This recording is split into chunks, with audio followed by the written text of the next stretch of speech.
नमस्कार, आपण पाहताय कोकणशाही चॅनल कोकणच्या समृद्धीचं। मी चिन्मय गोगळे। कोकणशाहीच्या सकाळच्या बातम्यांमध्ये आपणा सर्वांचं स्वागत।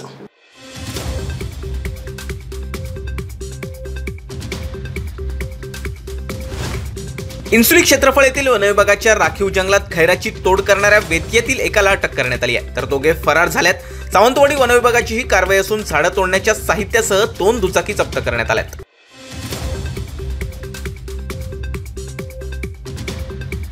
एसटी मधून प्रवास करणाऱ्या पारपोली येथील महिलेला अज्ञातानं तब्बल 1.5 लाखांचा गंडा घातलाय। हा प्रकार सावंतवाडी येथे घडला। एसटीत चढताना ही घटना घडली असा दावा त्या महिलेनं केलाय।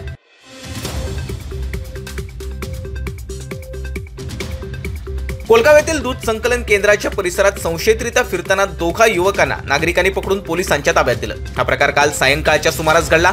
याबाबत त्यांची चौकशी करण्यात येणार असून काही संशयास्पद आढळल्यास त्यांच्यावर कारवाई होणार आहे।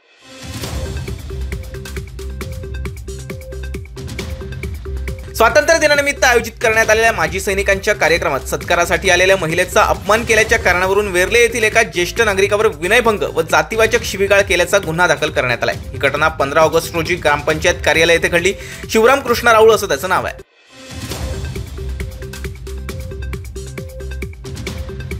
तिकटाचे पैसे जास्त घेतल्याच्या रागातून एका युवतीकडून एसटी वाहकाला मारहाण करण्यात आली आहे। ही घटना काल बांदा येथे घडली। या प्रकरणी त्या युवती विरोधात अदखलपात्र गुन्हा दाखल करण्यात आलाय।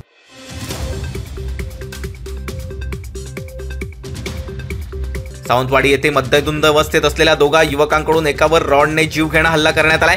त्यात त्याच्या डोक्याला गंभीर दुखापत झाली आहे। हल्ला केल्यानंतर ते दोघे युवक पसार झालेत।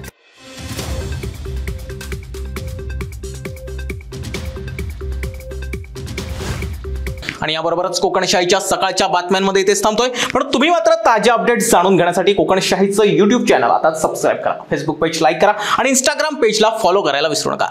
धन्यवाद।